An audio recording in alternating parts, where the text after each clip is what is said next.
It's like I got nuts and a little piece of wire. Yeah, why did he put a medium-sized dog's harness on? You done fucked up. Look at you now, you dumb son of a bitch. Welcome to Wrestling's High Marks, the highest podcast ever. I've got one question for everybody here tonight. You got a joint? Yes! Yes! Yes! Alright. I'm gonna get you high today. Awesome! My grandma drank all my pot. Oh no! I'm pregnant! Oh no! No way, man. We can keep it fucking rolling. I don't give a fuck. I'm the whole thing in. Well, some notables here. We've made it 10 whole episodes now. Yep. Most podcasts statistically don't make it past 8 episodes. So. No shit. Yep.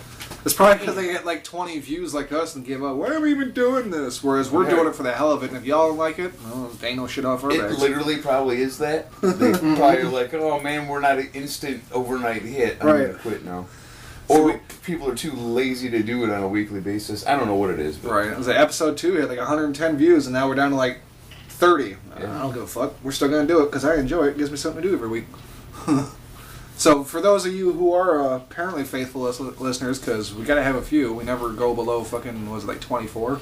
Yeah, there's no doubt that we seem to have some kind of little tiny following going, and I appreciate you guys. God. Yeah. Me too. So those of you that listen every week, we appreciate it. If y'all would leave some comments or something, we can even tweak the show to make it more enjoyable for you. Even like if it's negative ones, I won't get too worked up about it. If there's a segment you don't like, tell us. We'll stop doing it and replace it with something else. Fuck, if you got ideas for other segments, let us know. Hey, if you have ideas for more abortion-y matches than our abortion matches, let us know. Yeah, let us know about definitely really horrible matches that you've seen before that we might be forgetting. We really appreciate it.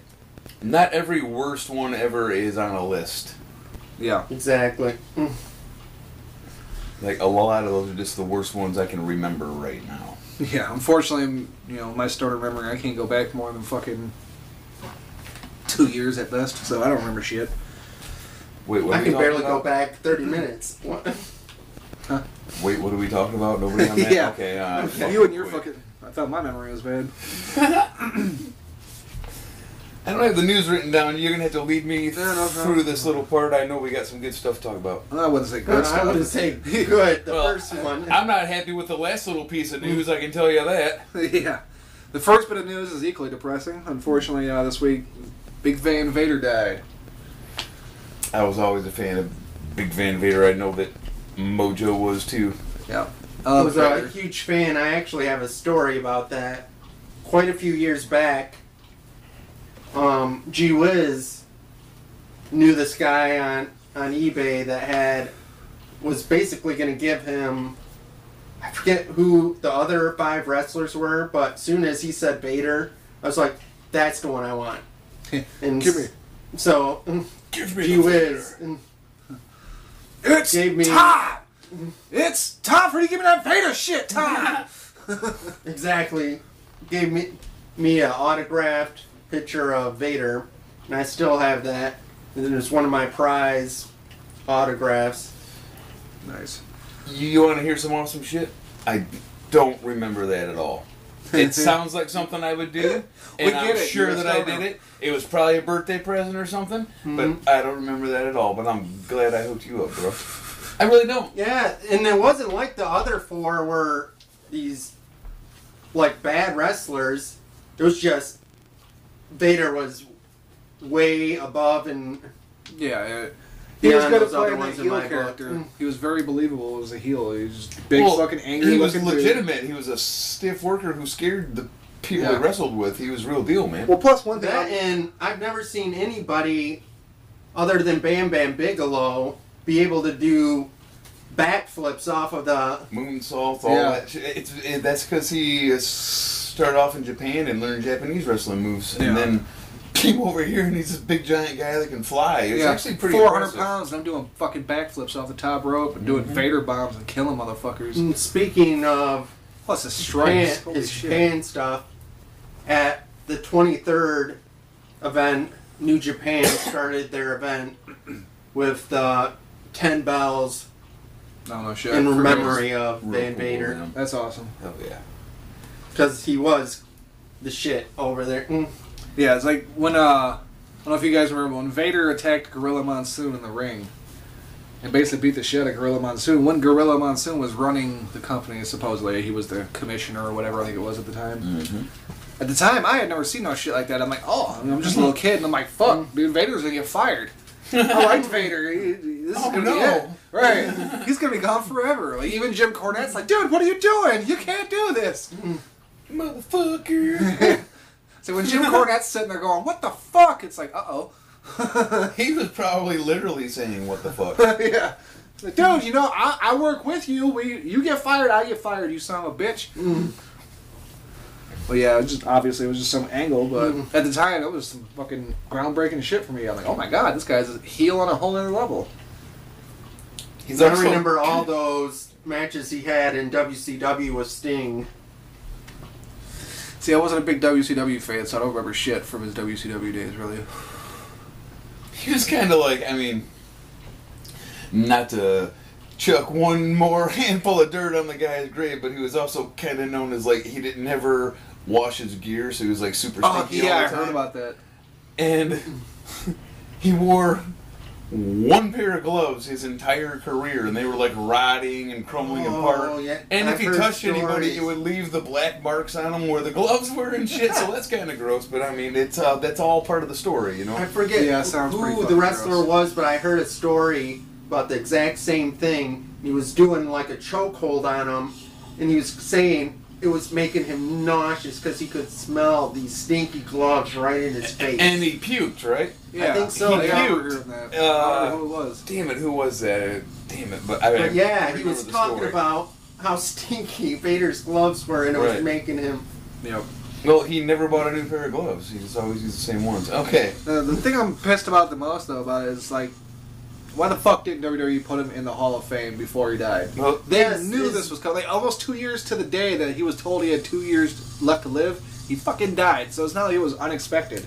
It's a bummer. and then they But opened not unexpected. NXT with a in loving memory of Yeah. Leon White Vader. It's like, too late! Right. It's like, sorry, Vader, we wanted to put you in the Hall of Fame while you're alive, but I mean, Jeff Jarrett, Yeah. Ivory, these are people that need to go in ahead of you. I had to get Kid Rock in there. Sorry, bro. Yeah. Like Kid Rock, they always gotta have one celebrity. But there's so many damn wrestlers that went in above him that shouldn't have. I mean, yeah, I guess he didn't really have any title runs in WWE because they didn't use him right. I mean, he was tag team champions with fucking Owen Hart or Yokozuna or some shit at one point, I think. Or no, it wasn't even tag team champions. Him and Yokozuna were on a tag team because they were both Cornette guys, but they couldn't get along. And I remember they ended up feuding. So yeah, I don't even think they won he even won a title at all. Obviously, I didn't go back and look this shit up. Probably should have, but whatever. Why can't you get along, you motherfuckers? It's like I could probably look up Hall of Famers right now and knock out fucking 20 or 30 of them that went in ahead of them. They had no fucking business doing it. That's the truth. In fact, we probably shouldn't even get worked up about it because it's not a real Hall of Fame. Yeah, it's like they gotta have dead people to fucking put in every year now. Yeah. You can't go and visit the WWE Hall of Fame. It's a warehouse. So what happened?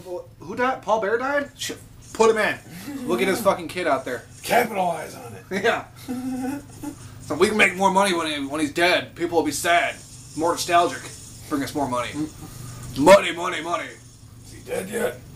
It's funny. It's like fucking Ted DiBiase's theme music has turned into WWE's theme music. Money, money, money, money, money. You got those Vader shirts ready? Sell, you son of a bitch! Everyone has a price. Unfortunately for Vader, yours was death. But don't worry. What the fuck is going on out there? Your fucking neighbor's out there with an edger. I'm like, dude. Yeah. It's like Y'all a can jet hear- engine being worked on in the front yard right now. Yeah. So if y'all can hear metal on metal sex in the background, it's the neighbor with the fucking edger. If you think you hear robots fucking, Yes. It's the neighbor. It's the neighbor. Fucking cyborgs. Robots fucking? Or we're trying to talk about a dead guy in here. Right, show the respect, you dick. It gets louder right when we say it. He's like, no. Okay.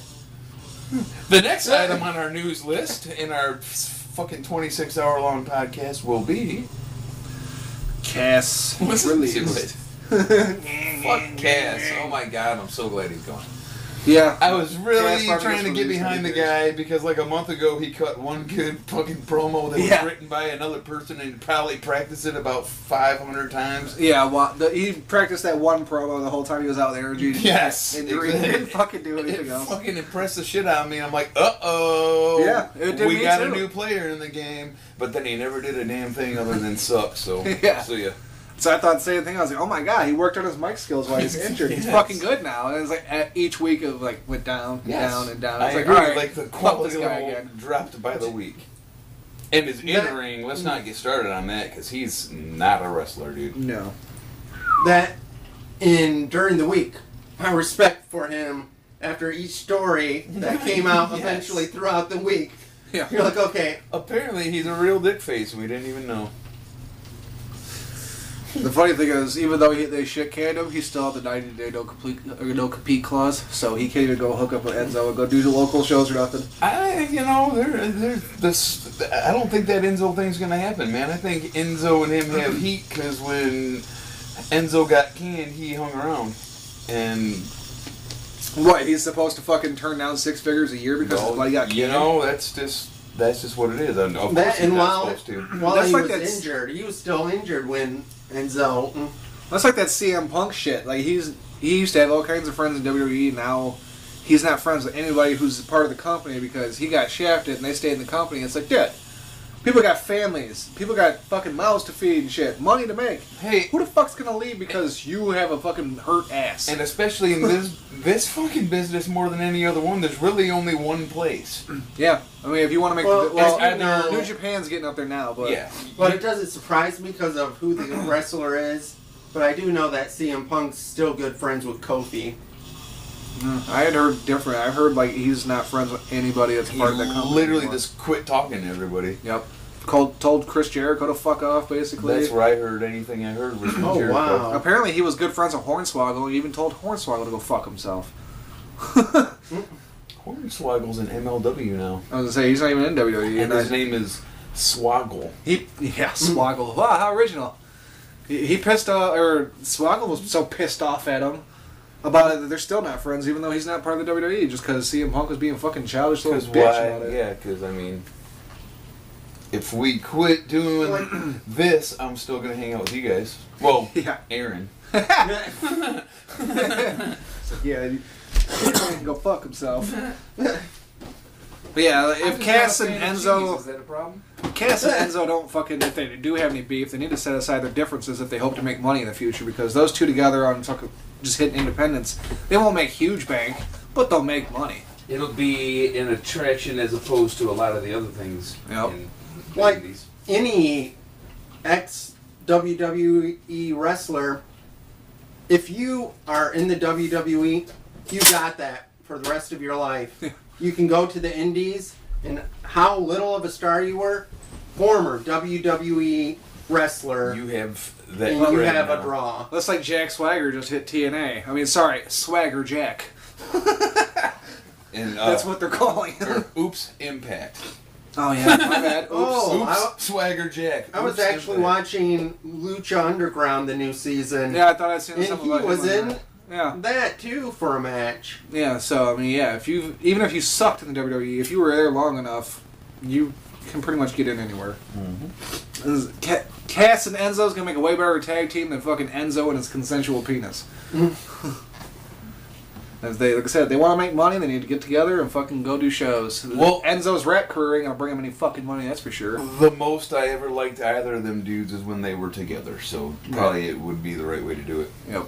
And I like their whole shtick. I doubt they'll be able to. Well, actually, they probably will be able to use it because who's going to pay attention to them? Right. I mean, all you gotta do Man, is I didn't know alter if I it. liked them Oh, or WWE if it will was pay because attention. if they reminded me of that old Warner Brothers cartoon where there was that little dog that would hop over the big dog all the time. Spike and Chester. Exactly. Yeah. I was like, do I like these guys, or is it just because they remind me of Spike and Chester? Right. What we gonna do today, boss? What we gonna do today, boss? You 7 foot tall. You can't teach that, boss. Perfect example of the shtick being over more than the actual wrestlers are. Right. Like, when those guys walked out, the crowd says every word of their deal they do, but once they get in the ring, they don't, like, want them to win. Right. I say once they get in the ring, it's just like 12 minutes of Enzo getting his ass kicked, a tag to Cass, Hot tag. and then he lays out the other two. Big lariat. Yeah. 1, 2, 3. No, big boot, lariat, tag fucking Enzo's corpse back in, throw him off the Jump shoulders. off the shoulder 1, 2, thing. 3. I forgot about that. You're right. Yeah. Cass, I don't think Cass scored a single pin in that tag team. Every time he would come in for like 30 seconds, hit the other two guys, immediately tag Enzo back in, and then they would hit their little move for the win. Cass never worked in the ring, and now you can see why. Well, you can't teach that. Yeah, he can't teach that. It's like, why? So I was wondering, why would you put him up against Daniel Bryan? It's like, oh, here's one of the best wrestlers ever, and here's one guy who can't wrestle, so he can be shown up even fucking. You might have just answered your question. Yeah, exactly. We need... We need one of our best wrestlers, because this guy can't do shit. Hey, Daniel, we need you to do a natty. If anything, it just exposed Cass even more. It really did. Which, going off topic for a second, y'all notice fucking Daniel Bryan doing the flying headbutt this week? Like, you fucking idiot! I think Stop with that. Didn't he miss? Look at concussions all the time. Well, stop doing flying headbutts, you dumb fuck. You got a million goddamn moves. When Scrap you're gonna that. miss and go straight to the man. Right. Let me tell you a little story about a guy named Chris Benoit. Yeah. Yeah. You're heading down that path, you know. I mean, I don't like Brie, but it's still, I don't want that for her. That's just almost inappropriate. Almost. I'll take it, but yeah. I said I didn't want it to If happen. you're going to mention kids, I would have cut it out. But if it's just Brie, yeah, fuck it, that's good. Yeah, I left Birdie out of it. Hail Satan. Hail Satan. Next on the list, Sami Zayn injured for the foreseeable future. They're saying, like, WrestleMania, he might make his return. Like, damn, that's a long fucking way away. Double rotator cuffs. Yeah, motherfucker's got no arms. Now, my stepdad just had that same surgery, so I have this unique perspective. The guy can't lift more than 2 pounds with each arm. So, yeah, and that shit does not heal fast. It takes a long time. And they got him in there putting Lashley over when he's in need of surgery, and it didn't work anyway because there's no way to put Lashley over. Right. Well, how they followed up this week? Oh, we'll put Lashley over, and then we'll put him in the ring with Roman. Like, what the fuck? Fuck you all thinking? That. And they wonder why the whole crowd went cross-eyed. Yeah, no shit. They didn't know what to do. It's like two guys. Lashley wasn't going over, and Roman wasn't going over. The crowd didn't know what to do. Put Ginger in there and make it a everybody gets released match. Yes. I read That on was a gem. Twitter. Yes, it was. It was pretty funny. Yeah. That's credit to the Cheez man on that one. That was my reply to Kurt Angle. Who should I put in this match? Whoever else sucks and make it a everybody gets released match. Fuck off everybody. Or as we like to call him, a Twitter admin 1. Yeah. Yeah. Speaking of that, we just finally created a damn Twitter page the other day. So if you guys want to look us up and follow us at Twitter, we are at High Wrestlings. Don't know why it came out like that, but it did. That's pretty awesome. High Wrestlings. I wish I would have dropped the S and just said High I was just Wrestling. going to say, did it have to be pluralized? I mean, it's... Yeah. Could have just been High Wrestling, and I'd be like, sweet, I like that. But no, it made it High Wrestling. I was like, you It's bitch. going to make it virtually see And impossible. that's H-I-G-H, not H-I. Not like High Wrestlings! Or H-Y, like a hillbilly named High. I didn't know you meant a damn hillbilly named High. Well, it's a real hillbilly name. H-Y, High. High. So yeah, Sammy out till Mania, which, like I said, he was injured before they were doing this shit with Bobby. Like, he's been injured since the Greatest Royal Rumble, which I think it was probably beforehand, which would explain why he didn't originally get in the Greatest Royal Rumble. It's like, hey, I need to have 2 operations. All right, just 12 more matches and you're good, buddy. Yeah, I also think that's why they had him and Sammy just abruptly drift apart without making any kind of storyline out of it, because he wasn't capable. I think you meant KO, right? Yeah, my bad. Just I didn't want to confuse the listeners. No, that was me fucking up. Yeah, I think that's why they didn't make any kind of feud out of it, because they knew Sammy wasn't going to be able to do much. And the fact that they made him put over Lashley first pisses me off to no end. It's like, did y'all not learn with CM Punk? Well, we no keep doubt using Sammy's that not word, on that level, but it didn't work. He didn't put him over me at all. But I mean, attempted to. But yeah, they put him over in the match, not with the crowd. Be a grammar Nazi about it. I just mean he didn't really put him over, at least to me. As we've seen the other night, even if Lashley fucks over Roman or even beats his ass, I don't think that's going to be enough to get the crowd behind him. It's not like it was with Braun. You're not going to be able to just come out and beat Roman's ass and have the crowd over when the crowd really doesn't like you already. So he was hurt. They want to put him in a program with Lashley before he gets his operations. And Lashley's not the safest worker to begin with. And that's the storyline they come up with? Yeah. The shit they've done the last month is their brilliant idea. One of the worst storylines ever. It's one of the worst things I've ever seen on television. Yeah, that's that whole fucking storyline, every segment about it was single one of those. So fucking dumb. Okay, well. Yeah. Dun, dun, dun, dun, dun. Yeah. Get better soon, Sammy. Hope to see you again at Mania in a decent storyline. Probably with KO, because that's a WrestleMania-worthy fucking match. And regardless of the shit they just made you do, we still love you, buddy. No. Get well, you fucking ginger. You red-haired vag. Next news we have is short, but I just wanted to bring it up to fuck you. Hurt G-Wiz. Bianca Belair got married. It's weird, I don't remember getting married, but it must have happened. I did do a lot of drinking. Sure, you cried yourself to sleep last night. Oh wait, you didn't know about it last night. You'll cry yourself to sleep tonight. Yeah, on your cock-shaped pillow. Later on it's a crayon. It's a giant crayon. I thought the head was more pointy. She actually got one of the 2 matches in NXT this week. Yeah, one of 2 matches. She was in. It wasn't. It wasn't a bad match, but you made it sound like it was a little more back and forth. It was basically a fucking squash match. I thought. I didn't think so. I think we need to come up with a new term. Kai had quite a bit of a. She got a few moves in at one point, but for the duration of the match, Bianca was just toying with her. It seemed like. I think we need to come up with a new term for NXT squashes, because they don't just do straight squashes. They're slightly competitive squashes. Even the other guy gets a little bit in, no matter who it is. Who was the guy? Raul, that dude. Even they are quote-unquote jobbers, they don't really trash them too hard, probably because eventually they might need those guys to be a star. They want them to fucking eventually they don't really want to kill anybody. So even when they put on a squash, it's more like a competitive squash, or I don't know what the word, a quick match or something. Yeah. Well, it's funny, they put EC3 in so far with absolutely nobody. Yeah. And he's made everybody else look good because he bumps like a motherfucker. He spends most of the match taking fucking bumps, and it's like, dude, you're supposed to be the huge over guy, but in the end, he always wins. It seems like there's a direct pattern for EC3 matches.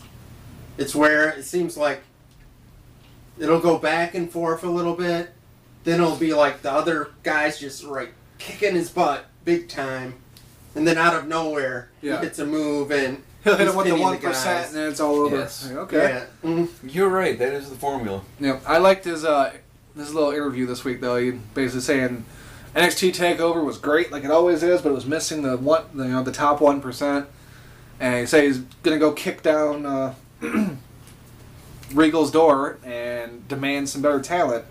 And as he's walking to the door, they're like, EC3, who do you want to fight? Who would you like to fight? He's like, everybody! And just fucking smashes the door open, and that was the end of the segment. I loved it. Everybody! He wants to fucking fight everybody. Good. I like to see that. Let's have him fight somebody that's a little better.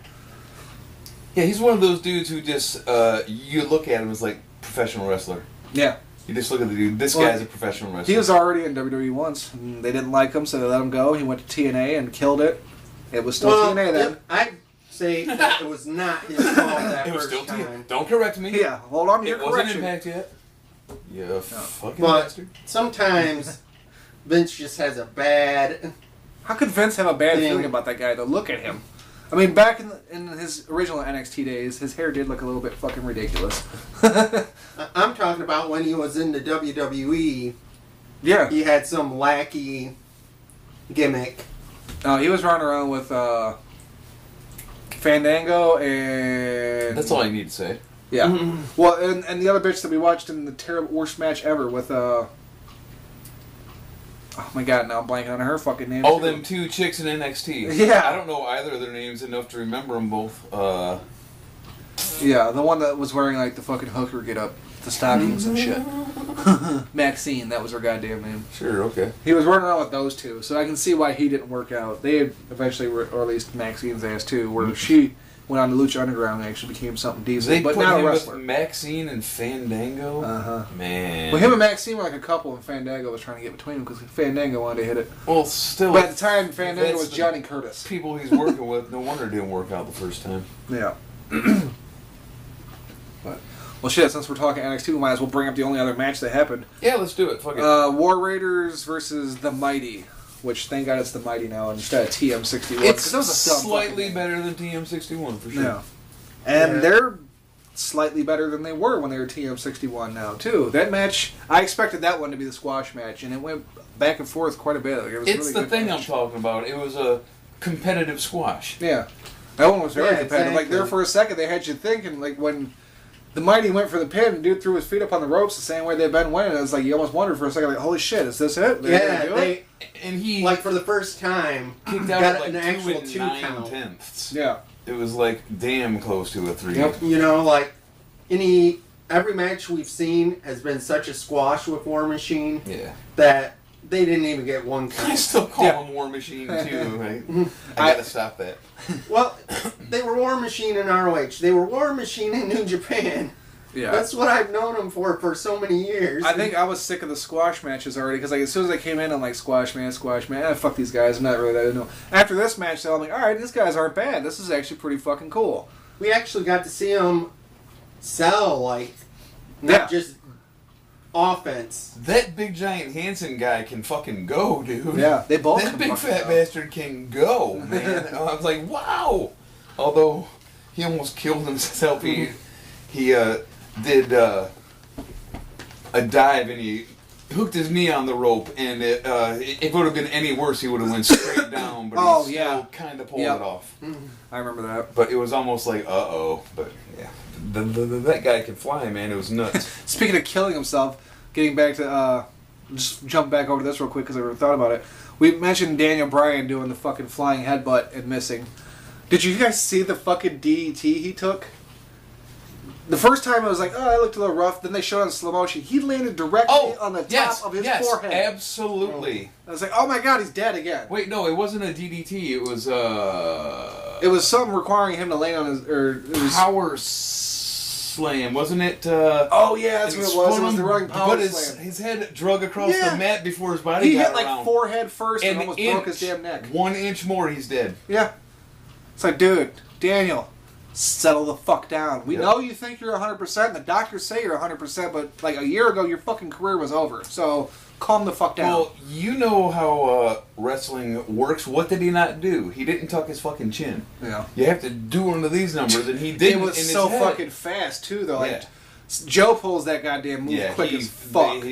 So if you're not ready for it, if you're not like going into it already, quicker than Goldust does it. Yeah. And he does it quick. Yep. Yeah, if you're not fucking ready going into it, like as soon as that starts, you're fucked. You ain't got time to react because Joe flips you around so goddamn fast and hard. I definitely made a note of that because, like, we almost watched a guy die on TV. Yeah. It's like, all right, he's back and he's dead. Right. Okay. But yeah, I'm glad you noticed that too because I was like, oh man. Yeah, I figure while we're talking about people trashing themselves, I throw that in real quick. Yeah.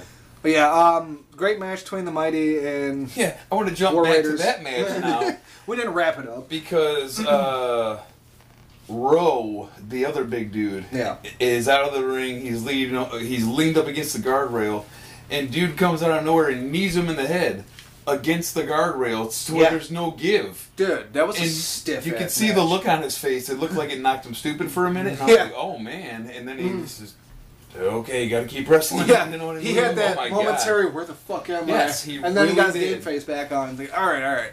Like, oh fuck. Almost done. Yeah. All right, back to the match here.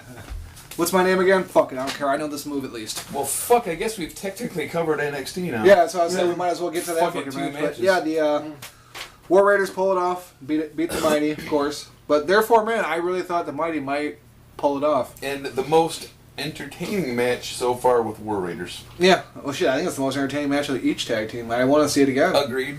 I hope it comes up again, honestly. It's like everybody's making this strong push for the title, but meanwhile you got fucking Undisputed Era feuding with the goddamn Mustache Mountain. Which I don't know if they've released that shit yet. I haven't seen it. But if they haven't, spoiler alert, fast forward like 30 seconds, Mustache Mountain beats Undisputed Era to win the tag team titles. What? I didn't even know who Mustache Mountain was. I had to I don't understand why WWE didn't do that. Like, there's so much time in between the next pay-per-view. Well, it was why not? It was an event in England, and that's where Mustache Mountain's from. They're from the UK, so they. What I'm talking about is why didn't they build up? They did it with Japan and stuff, and even at a weird time, like 12 o'clock in the afternoon. Did they decide to wait to show it? Yeah. Well, because it's not main roster. It's not important. Okay. Even though they're making a whole new... That's some news talking about that, is they're going to have a women's European Championship and a tag team European Championship. And have, their own... They're going to keep that shit over in the UK. I don't want to see it on NXT, honestly, because then you're just fucking clusterfucking. Well, they're going to have... supposedly have a show on the network that's specifically the British wrestlers. I guess if it's another Is that the big announcement that Triple H was talking about like a month and a half ago? I got a big announcement. It ain't coming up UK or some shit. I think his was probably the Australia announcement. They're going to have a big show over in Australia. Guess who's going to fucking headline? Australia Iconics? Nope. Triple H and The Undertaker. Oh. What the fuck? I was going for Australian people. I didn't go for total crap. Right. No, Triple H is going to put himself in that spotlight. You know it. They went over to fucking India, and he put himself over Jinder Mahal and made Jinder bow to his ass in the ring.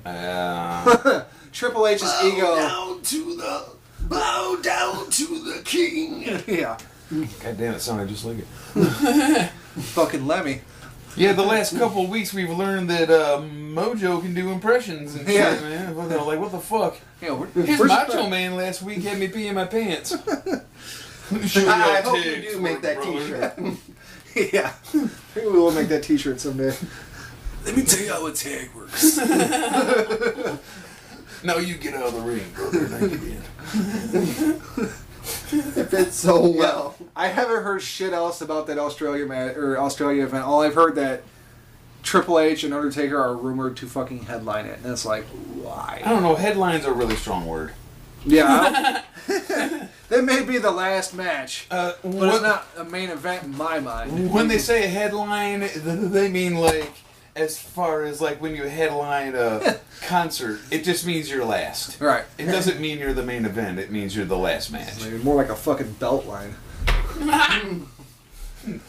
They're hairlining the main event. Shit, I just said belt line. Now Triple H is going to listen to this and figure out a way to put the fucking belt on himself. Nobody on hairlining the main event? Hairlining. Let's leave fucking Baron Corbin out of this, alright? I don't care if he shaved his head, it's still obvious. Get out the razor, Baron. Clippers ain't doing it. As much as we bitch about his hair being dumb the whole time, that didn't help that much. You know, right. That wasn't the solution. So, I shaved my head, but it still looks bad, and now you're wearing a stupid fucking vest. It's like, oh no, it turns out it was actually his face was the problem. Yeah. Why is this parking valet in the ring? Well, why the fuck is the Mater D wrestling? Yeah. Like, a couple weeks ago, I should have Kevin Owens run up to him like, "Get my keys! I don't have my ticket. I don't give a fuck. I need to leave now. Where's my keys?" I'll be right back to wrestle after I show these fine folks to their room. Yeah. Bell boy. Ding ding. Bell rings and he comes out to the ring. Ready? You rang. You rang. No, nobody said anything about a talentless giant fuck who's just in the way. You can go away again now. Hey, I thought we were done talking about Big Cass. Yeah, one down, one to go. Hey, everybody else is. So we were talking about that yesterday. It's like, has there been a 7-footer who was like actually a really good worker? We had a few that were decent. Who was a great worker that was a 7-footer? Like, Undertaker wasn't 7 foot. He was close, and he's the best one I can think of. Back in the day, nothing now. He's terrible now. Early 2000s, Paul White was pretty good. Yeah, Big Show was alright, yeah. I still wouldn't give him... I can't put him in that great category, though. King's not 7 foot. He's also not in that great category. He's solid. He's a strong dude. Yeah. He's a good worker. But, like, as far as the great They're technical Nash, workers that put on great matches... Or was Nash still 6 foot something? No, Nash was 7 foot, but personally, I don't know about you guys, I was never a fan of Nash. I thought Nash sucked. He moved around the ring terrible. He sucked on the fucking mic. He just sucked his own dick, basically. Yeah, but, you know, he had the big boot. Yeah. Big boot. Jackhammer that looked sloppy and like he was just fucking dropping people. Yes. Yes, but I think that's actually what made it... It was his jet like looked like he was trying to set people up and just let go halfway. It was his spin on it, I guess. But Yeah. it made it look like a half-ass powerbomb. Yeah, it made it look like he couldn't get him up half or all the way and just kind of dropped him like, oops, shit. Nope, that's He the match. literally has done that before. Yeah. Well, Like that fucking and Lesnar on I Hardcore have that Holly. memory of... that I can't forget of him throwing Rey Mysterio like he was nothing, like a lawn dart against a trailer. Yeah, I remember that. I remember that. That didn't take a whole lot of skill though. He's 7 foot tall, Ray's like 5'7". That was on the Supposed to legendary have- Nitro where the what were they called? NWO. No, they were the Outsiders. Outsiders. Yeah, it was Like, before Hogan. Who's the third man? And Yeah. it was Hogan. Yeah, it was before Hogan. Right. Yeah, Nash was part of great segments, but the difference is he didn't make them great. He was there. He contributed. But like I said, I was Scott Hall did most of the talking for them too, I think. Yeah. Yep. And that's how it always starts. Hey yo. I can't really do it. Yeah. Did you all come here to see the NWO? Or WCW? Survey says. Another one for the bad guys. And, I mean, although we've rambled outside of the news quite a bit, I think that was it for the news for the week. Congratulations, Bianca Belair. My condolences to G-Wiz and your fantasies. Whatever, I know you like that bitch. Like you said yourself earlier, no, I gotta bang a married woman, son of a bitch. Right. Before we wrap this up, I want to give a quick plug to a couple friends of mine. Got a podcast you should check out. They're on YouTube. It's called The Total Shit Show. I haven't listened to it yet, so if it's awful, don't hold that against our show. I've only listened to a couple episodes out of the 7, I'll admit, but the You last don't one... think that was, I'm sure it's not awful. I was kidding you guys. Dang. Dude, everyone took it totally seriously and just kept talking like I wasn't joking. Sometimes you're a dick. We don't know. That's fair. The last episode, I'll admit, was cool, though, because they talked about, like, famous serial killers and shit over the history. I know it's kind of a dark topic, but it's the total shit show. They jump around, do all kinds of things. I thought it was a cool topic. Give it a listen, though. Check it out. Give them a like. Subscribe. All that good shit. I listened to the show. It was total shit. Well, then they got it right. Nailed it. And, How can you ever have a bad show or something? They're telling you ahead of time. It's a shit show. Yeah. All right, well, if we're doing shout-outs, I'll put one in, too. My girl Amanda just had an operation. She's at the hospital right now. She's doing okay. She'll be coming home soon, but I figured I'd mention her on the show because it's a nice thing to do. All right, glad to hear she's doing well. Hope you get better soon, Amanda. Also want to give out some shout-outs to the likes we've gotten on our Facebook page, all like fucking 10 of them. Where the fuck y'all at? We figure if there ain't that many, might as well mention them all, right? Right. If G Whiz Willoughby's on there, go ahead and skip it. Yeah, obviously. There's a Or few of that us on here we're Aaron going to dork. skip. Yeah, that guy sucks. Most recently, we'll start top to bottom. Gary, I'm not going to throw out any last names because we don't have consent to do this and I'd hate to piss somebody off. Yeah. Gary, thank you for the like. We don't know you, obviously, because you live in Columbus, Ohio. But thanks for Columbus. listening. Same with you, Thomas, in San Antonio, Texas. Don't know how the hell you heard the show, but glad you like it. Mucho appreciato. David, Frank the Foot. Oh, I know that guy. No. Travis, he's in another group. Foot. Travis Bickle? Yeah. Probably not. Nope. Steve, someone we all know. Ew. Yeah. Steve. Ew. Hello, Steve. Trish, Julie, Yep. RJ, what's up, Spade? Raven, Yep. Lori, and the aforementioned twice in 2 shows before, Jesse. What the heck is a RJ? That's funny because he used to say, "Who the fuck is this Robert guy?" And that's what the R stands for. Nobody knew that for the longest time. Fair enough. He'd say his full name, and it was really a fucking brainbuster. Like, I don't know who the fuck that is. And it's like, it's me, you idiots. Oh, we didn't know. Oh, I do know that guy. But yeah, to all you motherfuckers out there, thank you. We appreciate the likes and the listens and the views and the this, that, and the other thing. Yep. Spread the word. Get us more. If you know anybody who likes wrestling, tell them about this awful show. Not so awful. Negative motherfucker.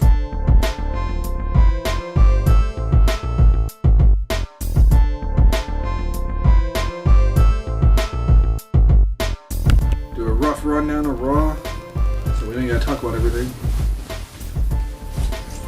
I like my rundowns rough. Well, as far as the Raw rundown is concerned, I'll need some help at the beginning because you see my blank first page. Open. Kurt Angle in ring at a table. Yeah. Segment 3, Ziggler vs. Rollins. So yeah, I missed some stuff. You missed the whole Alexa Ronda thing. Alexa. Now, I watched it, but I didn't take notes. Well, yeah, you didn't write it down. Alexa comes out to brag about Were you here not for only winning Money in the No, I Bank, showed up after that part. this? I'm sorry. but cashing in too. You fucking talked right over your ass. Sorry, brother. Yep. But anyways, she had the right to because of won the Money in the Bank and cashed in same night. I didn't like how she immediately called Ronda a bully. It's like, oh, now we're going with that angle Yeah, again. going back to the bully thing, yeah. Like, I like you, Alexa, but that doesn't work with Ronda. I beat one bully, now I'm going to beat another bully.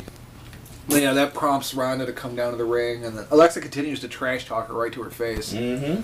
Until Ronda goes through Kurt Angle to get to her and beat the shit out of her, and then proceed to beat the shit out of Kurt some more. That was That was pretty hilarious. fucked up, dude. I'm like, dang. She fucked Kurt up, and then some refs come in, and she starts fucking up refs. At that point, I was like, oh, this bitch is fucked now. There's no way they could possibly keep her going. Like, She's got to be the ref suspended thing- storyline. Well, Alexa Bliss thing, that all looked like they were selling it good, but Kurt looked like he had no idea that he was going to be getting When he hit. got hit the first time, he looked totally surprised. It was Just fucking going, "What the-" hilarious. Kurt Why looked are like you a child who hitting me? stepped out of the I am your line friend. Kurt's all following her up the fucking ramp, all sad and shit. Why? I thought we were I liked you. friends. I had your back. Did she? When she put Alexa through that table, I was like, oh no. Oh, man. Oh shit, she just killed Alexa. You don't have to slam her that hard. The Yeah. table breaks just from a person falling Right. on it. There's at this regular thing called speed. gravity where you let people go and they fall without you slamming their fucking heads on the goddamn And, table. I mean, let's be real. You know that's a gimmick table, too. So what the fuck are you doing, lady? You're going to kill somebody. But I'm glad the bitch is suspended for 30 days. I'm sure it's only yeah, because of her... coincidentally, that gives her the time to do her UFC Hall of Fame induction thing exactly now and not why- have worries. That's exactly why they did it. No, it is.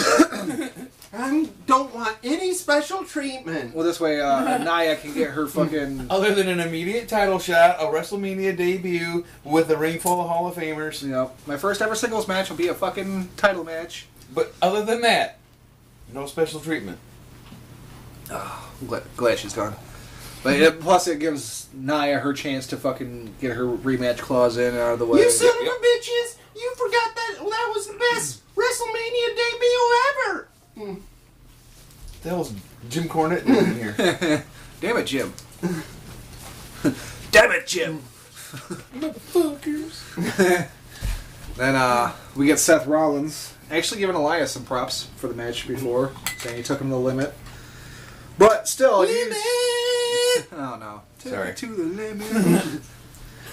He issues his open challenge, and Dolph Ziggler comes out, and right away I'm like, yeah, this is going to be dumb. But they, for some reason, put the belt on Dolph Ziggler. Which actually was even dumber than just having him get beat by Seth, in my opinion. Wasn't that like 3 months ago? Dolph Ziggler's like, fuck the U.S. title, lays it down in the ring and leaves. But all of a sudden the Intercontinental title's good enough? You're not good enough for me. Oh wait, I'm just kidding, now you are. Yeah, Drew McIntyre caused a little distraction, and then it led to an exchange of roll-ups and counters, and and then it ended in a roll-up, which, as we've established on the show now, is my favorite way to end a match. Yes. Roll-up. No, Dolph wins with G Wiz's favorite roll-up. It's like, come on, you guys can do moves now. We've learned wrestling moves in the last 100 years. Yep. There's these things called combination pins. It's weird. Anyway. But to make things way better, oh my God, did Bo? I know that was a crazy, just gimmicky beard. Oh, dude, Bo. But holy crap, did he Bo look looked just like his brother? I was saying, of course, he looked just like Bray. They're fucking brothers. They're practically twins. They're rotundas. And then he did it. They're Good, rotundas. One's just a little more rotunda than the other one. Exactly. Yeah. And Bo's little imitation of him was just as good. Yeah, he sounded just fucking like him. I'm like, damn it. They really missed the boat by not putting those two together, honestly. I think they would have been fucking awesome together. Bo should have been part of the fucking Wyatt family.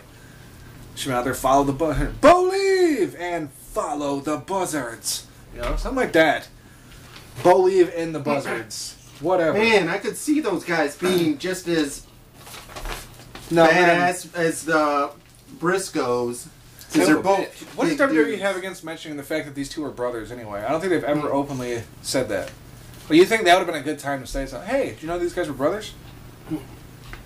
But getting back to Ziggler, I kind of hope they watched that, so I didn't write down nothing about it. I didn't make any notes about that, and I love the segment so much that I had to make sure you watched it before you left. Yep. And then I didn't write anything down at all. Nothing about the fucking B team. Loser. It was hilarious, though. Personally, I kind of hope Dolph holds the belt for a couple months and just kind of build some shit. I don't want it to happen right away because I want to build to it. But I want to see him and Drew drift apart and Drew end up beating his ass and taking that title from him. I think that would be a good way to go for it. If they're going to put the fucking if they belt do on that, Dolph and kill his I can almost see next week, since Rollins was like, I want my rematch next week. I have a feeling there's going to be more of Drew in this next match. Oh yeah, probably. And everything. They get to a point and where it could go where Dolph goes on his own little thing, and it starts a really cool feud between McIntyre and Rollins. Yeah. If they're gonna, I would love to see that. Yeah, that could be cool. I don't think they're going to split Dolph and Drew up yet, though. I think it's going to culminate in them fighting, and it better be Dolph going face again because I do not want to see Drew McIntyre as a face ever. He's got that fucking mean Bobby ass look Roode down. without him being ever. Yeah. I liked Bobby Roode in TNA. I liked the bad guys, and it's just not working for me. Bobby Roode as a face is terrible. It Yes. sucks. Hate It sucks. Some guys can do He it. sucks. Some guys pull off the heel great. Some guys pull off the face great. But most of them can do heel better than face for some reason. Maybe it's And because a there's all song naturally can only dicks. go for so long. Like the popularity of a Maybe song. it's that. Yeah. The only reason that he's relevant is because of Glorious. He even said in that ride-along episode, man, that fucking song is the best thing to ever happen in my career. And he's not fucking lying. It really is. It's the best thing that could have happened to his career. Well, it's good that he knows just that. Look how great it worked for Fandango for 3 months. They didn't have as much staying power as this Glorious thing seemed to. Did you know that music was originally supposed to go to Shinsuke, and Shinsuke didn't want it? That was supposed to be Shinsuke's intro theme.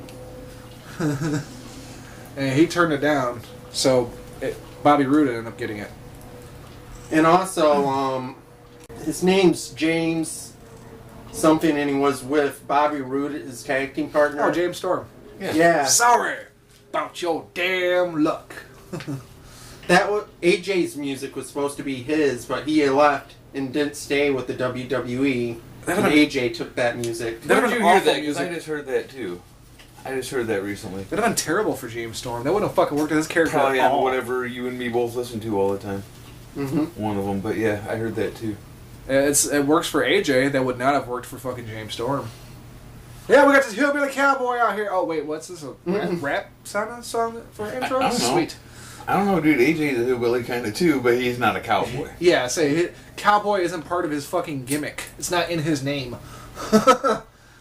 If you don't like my intro music, then you should get out of this freaking business. Yeah, this freaking business. Yeah. Yeah. So, luckily there was some, they didn't fuck up too bad. They almost killed 2 characters right away with fucking bad entrance themes. But they went to the right place. So, on the subject of Bobby Roode, he picks up a huge win over the legendary Kurt Hawkins. Yeah. Yeah. Wow. 204, baby. 204. I didn't even have anything about that in my notes. I must have missed that whole match. There's nothing Was it to quick? write. Yes. Yep. One Game thing fast forwarding. I forgot to mention about the Dolph thing. After Dolph won, Coach says, they're going to party hard tonight in Grand Rapids. That's never been said before. And it's like, really? I thought you weren't the heel announcer, Coach. You ever been to Grand Rapids? I'm pretty sure they party plenty. They party pretty hard in Grand Rapids. They may be the opposite side of the state from us because we're over here on the east side. Also known as G-Rap, also known as GR, also known as the GUR. The GUR. Yeah, they do plenty Yeah, of parties. G-Wiz Shut the fuck mentioned up, Coach. last week that he had a shout out to his friends in GR. Abdubious, what up? What up? Abdubious. G-Rap. G-Rap. I mean, I don't really. I got more notes, but I really don't want to talk about half the shit because it's not even relevant. Coup de grace. Coup de grace. Always makes me laugh. Coup de grace. Talking about fast matches, the leaders of the world against Rhino and Damn, did we just like skip the a ton of one-man shit? band. Oh, there was the whole Well, Braun it's not and really KO worth. thing. Oh, the Braun Strowman crap, and yeah, okay. Yeah, it was kind of boring and campy, honestly. Only thing I Michael Cole will fucking drop some knowledge on us. He said that Braun Strowman is the largest Money in the Bank winner of all time, and I was like, thanks, Michael. Yeah. Thanks, John. Thank you, Michael. My eyes couldn't have told me that. Fucking like KO said, it's clearly unfair. You need to fucking raise the ladder. Wait, Kane won the fucking Money in the Bank. And Isn't Kane taller than Braun? Are we talking weight or height? I don't know. He might mean dicks. We don't fucking know. It's fucking Michael Cole. Right. Braun's got the biggest dick out of anybody ever win the case. Trust me, I should know because I'm Michael Cole. and it tastes great with barbecue sauce. So, shout out to JR. one more Michael Cole line and we can move on. No one likes you, Kevin. Hello. Okay. Yeah. I like. In reference to Kevin Owens, he said that. No one likes you, Kevin. Hello. It wasn't a KO that was telling Braun that nobody liked him, though. It's like, yeah, Yes. you had to pull a kid out of the audience because you don't have friends. He did say that, though, yeah. Yeah. Okay, fucking the Leader of Worlds versus the powerhouse tag team of Slater and Rhino. Right. Oh, here's the B-Team notes. It didn't happen till now. Okay. Yeah. B-Team is doing a great impression of the Leader of Worlds, and it is great. I said great twice. Man. Paul kept dropping character. Do we have to keep doing this? Slater and Rhino used that distraction to jump the Leader of Worlds, which doesn't really work out that well. Right, for doesn't them. matter. Speaking of GR, I think that's why Rhino actually had a good 10 minutes where Because he was he's looking. a hometown boy. Yeah, like. Yes, yes. Yeah. Has anybody noticed he says, "Who's the man?" after doing his moves? No. All the time. Who's the man? That match. I'm like, well, not you, dude. You're in a tag team with fucking Heath Slater.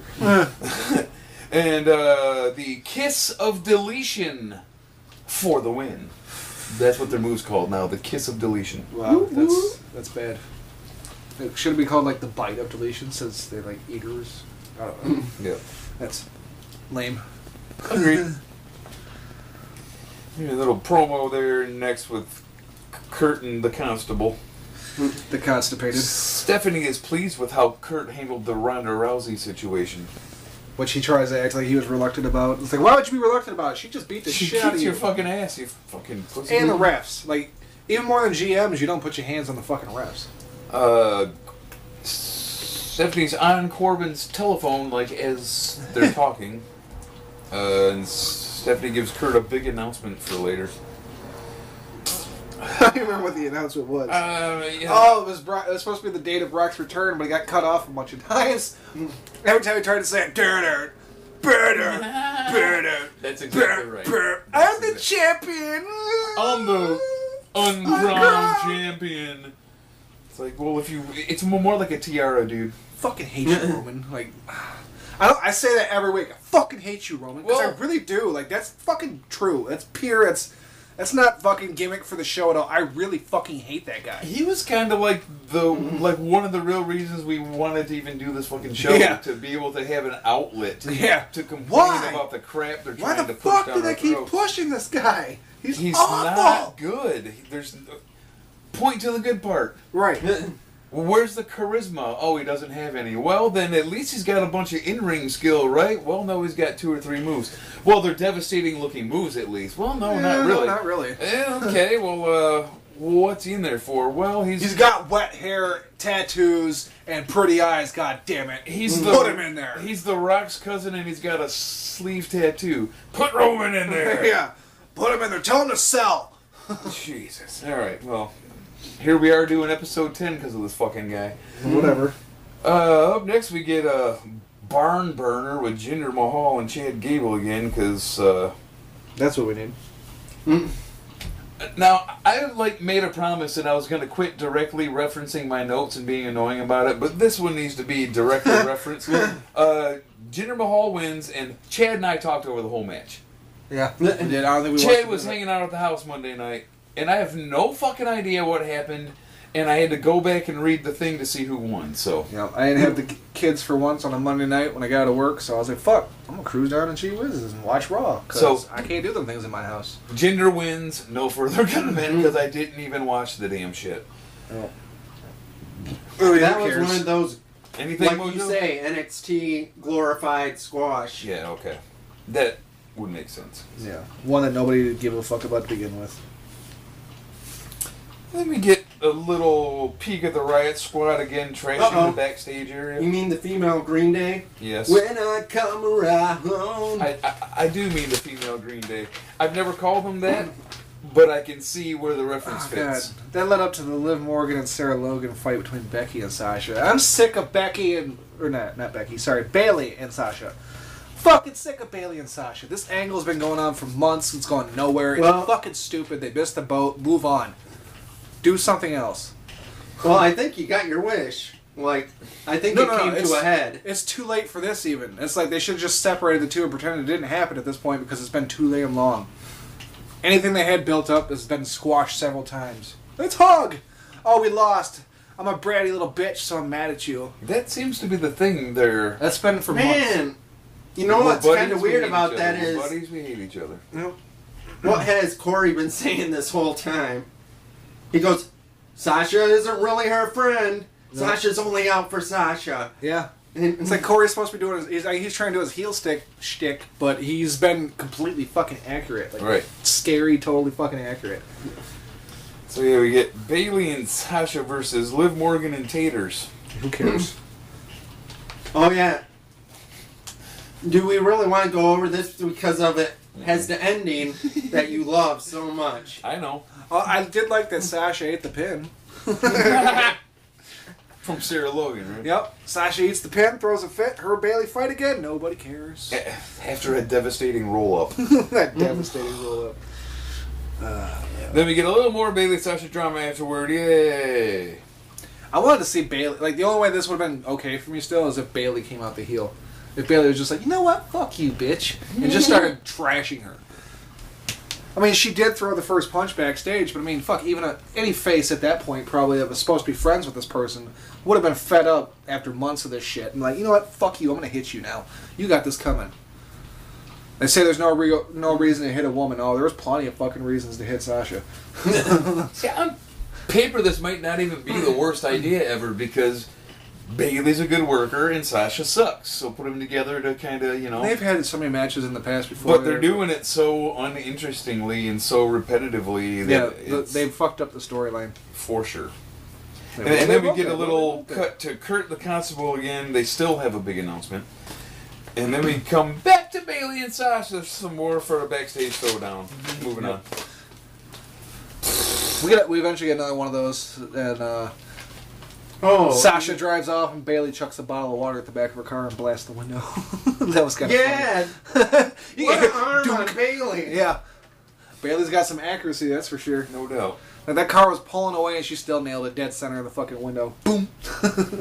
Beastly. If they don't do anything more with you here, Bayley, you might have a career in the XFL. Yeah. Put Bayley in there. The fans like her. She's our new quarterback.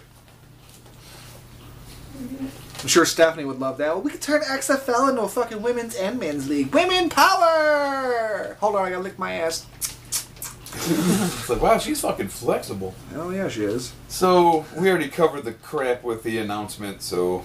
Well, yeah, Bobby came in and it got even less interesting. And then the fucking... Oh! The goddamn my comment was, how bad did Lashley suck? He was reading like... It was like he was trying to remember his lines and he was messing them up. Left and right. I almost felt bad for him. You're crazy. He's oozing charisma and he's just sitting there with that fucking... promo. Just standing there with that slightly autistic smile. And for everybody who's offended by that, fuck you, my son's autistic, so I can say that. Eat a dick, he's allowed. It's like if I make starting It's an jokes, observation. Fuck you. or giant wiener jokes, I'm allowed, because I got one. Oh, shit. So, Dash and Wilder challenge Bobby and Roman to a match. Oh, man. I'm telling you, I'm... ready to stop watching this show. This is the best Roman's ever looked because they put him in a fucking ring with the Revival and Bobby Lashley. How can we make Roman look better? I got it. Like, God, this is amazing. He looks like a goddamn star out there. Tell the Revival to sell. Oh, but there was some good after that because of a wrestler that me and Whiz think is good in the ring, Raleigh. Versus Jose. Mojo. Yeah, Mojo didn't look bad this week. And he surprisingly actually got the win. Yep. In that a roll-up.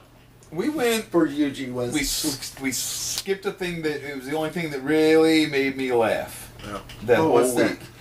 There's a little promo with Kurt Angle and the Constable and Finn Balor, and they're talking about he wants a title shot, and then... Kevin Owens interrupts and says whatever, and then Braun Strowman interrupts, and he says, "I'm here to look out for my buddy Finn here." Yeah. And Kevin Owens looks so heartbroken because he was trying to be he was Braun's buddy earlier, so he gets this look on his face like, "Oh, bitch." Yeah. And he did it so good that I laughed, like literally out loud. I laughed like, "Ah!" KO's got the facial expression. He's so good at it, and he just looked like, "Oh man, I wanted to be your buddy." Right. It was so funny that I at least had to make mention of it real quick because it cracked me the fuck up. So I almost waited for you to actually be able to hear that part. He was, "Aww." Right? Yeah. Like he literally had a look on his face like he would have said, "Aww." I thought you were mine. You just broke my heart. And then let's get back to where we were. Mojo kicked Jose's ass, thank the Lord. Yeah. Because if he'd have lost, I'm like done with that guy. Yeah. I've kind of been a backer for that guy. If you lose to No Way Jose, it's done for you. Yep. You might as well go lose to Kurt Hawkins next week. Yeah, hear me talk. Damn it, you beat me to the same fucking joke, you son of a bitch. Ha. But they might just give him like more of a role. I liked the little promo he cut afterwards. It actually wasn't bad. Yeah. Like, I used to be the man who stayed hyped. Well, now I'm staying focused. And I was like, oh, okay. Yeah, I liked it too. Yeah, that could be something. I was sick of the hyped thing. I know it was stupid from the get, but hey, all right. Let's see where this goes. You can get a cool little segment from Elias, but he doesn't fight. It's just a song. And then... I couldn't believe it. The end. He had a whole song. No one actually interrupted him. Yeah. Like, oh my God. And then no match. Which makes me wonder, who the fuck is he going to feud with next? This Yeah. shit's wide open. Because obviously Rollins is busy doing something with Dolph. I hope it's Jinder Mahal. And no mention so I'm far. kidding. I don't hope So that. far on iTunes, if you can get Elias's new song. I just had this feeling of terror because I was like, oh my God, they're gonna put him in there with Bobby and fucking Roman. Walk with me or walk with, or what would Elias do? What would Elias do? That's I thought the name was gonna be No One in This World Like Me. No, he didn't say walk with. Did he even say walk with Elias this week? He just did what would Elias do a shit ton of times, didn't he? Yeah, must have a new shirt. It's like, man, I gotta go with a new shirt idea. No, fuck, I forgot this happened. I'm glad I wrote it down. But, quick promo with Rollins and Renee. Yeah. And he's going to invoke his rematch clause next week. I forgot about that. Yeah, we already mentioned earlier, but he's Okay. going to have his rematch. Alright, well... We didn't say anything about him talking to Renee, though. Well, I mean... I always make a special note if it's Renee, because I love Renee so much. This next match is cracking me up just because it made me think of KO's comments about Corbin and that they're actually in a tag match together as a team. If you're wondering where your hairline went, it's on the top of your head now. Yeah. Yeah, I remember that one. That was classic. It's on the top of your head now. Now they're cool, though. Kind of fucking homies now, man. It's kind of a lame match. Yeah, it was a piece of shit. I was expecting better out of it. I mean, even with Corbin involved, I still thought it would be alright, but it was kind of... I did like the Braun hot tag variation. Yeah. They beat the fuck out of Finn for like 15 minutes and then tagged Braun in finally. Braun gets in the ring, grabs him and drags him to the corner, then climbs out and tags himself in. Yeah. It's like, okay, I'd never seen that variation of the Braun Right, hot I'm tag pretty before. sure you're not supposed to be able to do that. Alright. But it's Braun Strowman, he's allowed. Yeah. Braun runs through Kevin Owens and the barricade. Like, nothing stops him, he just kept on going full speed. The momentum was never broken. Yep. Poor Kevin's a dead man. He never returns to the match after that, by the way. Right, which eventually allows fucking Finn to eat the pin from goddamn Baron Corbin. Yeah, because he stopped a coup de grace, which I like to say it that way for Corey. Strowman would be taken out of commission because he loves Post. That's what it was. He fell in love with Post and went over there and fucking tried to dry hump the Post with his shoulder, and he didn't see I it the rest of the love time. Post. And that was the end of days for the win. That was the main event. Yep. I guess. Indeed it was. I guess you could call it that. A very lackluster main It was event. the headlining match is what it was. I wouldn't call that a main event. Yeah, it wasn't good. In fact, was there a main event today? Was there anything we'd call it? Oh, Lashley. So yeah, Raw, not so good. Not very good at all. Raw, more like Raw dog.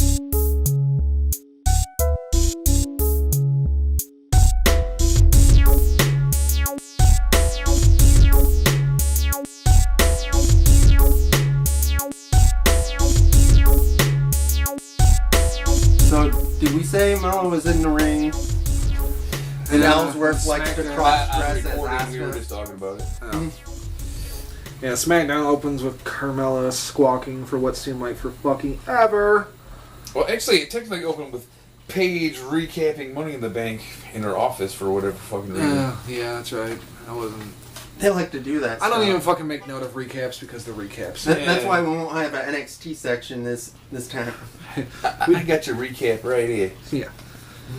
Yeah, she squawked forever until what was clearly not Asuka. Obviously not Asuka comes out. I'm beginning to think Ellsworth likes to dress up in Asuka's clothing. Asukaworth. Then out comes the actual Asuka who takes out Ellsworth and then catches a Mella super kick. A great To the back of the head. Okay, next. And then Ellsworth and Mella exit and Asuka is so angry. Yeah. If anything, you should be angry at yourself for fucking being so petrified of seeing somebody who dressed up like you that was clearly not you, and that's the reason you lost at the fucking pay-per-view, you dumb bitch. Up next, we get an amazingly talented, beautiful woman against a scourge on the planet. The amazingly talented, beautiful woman as soon as Iconics come out after that segment, I'm like, oh my god, we're what, 20 minutes into Smackdown, and I'm already looking at a gun and a bullet, like, Yeah. That's pretty enticing. Or the Moronics. Moronics. So it's Becky Lynch versus Billie Kay. And I Disarmer couldn't- for the win. I'm done. Couldn't believe that she actually basically beat both of them up. Yeah, Peyton Royce just kept causing a bunch of distractions, and it was annoying. But any segment with those two... What a waste of breath that sentence was, Chad. Yep. Cheese, man. Yep. I mean, we get a Jeff Hardy promo. He's a man. He's 40. Nakamura feud imminent. Thank God. Get him away from AJ. Yeah. And he was wearing that Brother Nero makeup. Yeah, I was going to Stick say... him with another guy who doesn't do wrestling moves. I think we're heading into woken Jeff Hardy now. I'm fine with I think that. that's a thing now. His eyes are open. He's woke. And Daniel Bryan gets to talk a little bit before... They're talking a little bit about the gauntlet match, and of course takes a shot at The He Miz. took a shot at The Miz. No. He's always hated The Miz. And The Miz knew this. That shit on fucking... Where they were going back and forth, that was, like, for real, from what I've heard. It looked pretty shooty. Miz is pissed. Like, he's fucking sick of not getting credit for shit. And, yeah, he fucking full-on called Daniel Bryan the fuck out for it. And that's why Daniel Bryan walked off, because shit was not scripted. And Miz said some harsh shit to him. And Daniel Bryan had to walk away, or else he was going to punch him in the face, which I kind of wish he would have punched him in the face. I'd like to see those two go at it for real. It would have been good TV. And then after that, we got the Usos coming out. Promo on Sanity. Yeah, that was disappointing to see them come out, because it was like, God damn it. It's like, they've been hyping Sanity, and they know this is going to be Sanity's fucking opening match. Why are they going to fucking have the Usos lay down for them? All the other tag teams... Especially in the it wasn't manner even in a which match they did. because of the Usos, for some reason, thought it was a good idea to jump Sanity before the match even started, and that didn't work out too great for them. It did not work out well at all. So the Usos did a good job on the mic like usual, and then Sandy came out. Usos tried to jump him. They got and Sandy just destroyed them. And Just called it a literally night. beat them the fuck down. Yep. The match never officially starts. After that, we get the interview with Nakamura, which is actually pretty fucking entertaining. I liked it this week. The fucking... am I jumping? Well, nah. I probably just skipped over. A quick little promo, but the reason I brought it up is I made funny notes. Okay. There's a little... You cut to Anderson and Gallows working out and showing off Carl's abs. Gallows chooses not to show his abs. You can imagine why. No. And then the Bludgeon Brothers have hammers.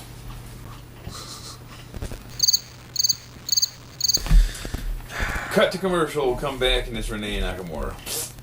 We're back now. I'm sorry, I just want to point out that they did this ridiculous promo where it's like, hey, look at my abs. And he does got like a lot of abs down there. Of course. But who gives a shit? Exactly. That doesn't make you and win then shit. they cut to the Bludgeon Brothers just standing there holding two fucking fake ass hammers.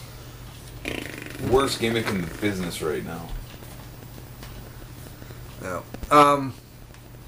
Yeah, like back to the Nakamura promo. I thought it was entertaining.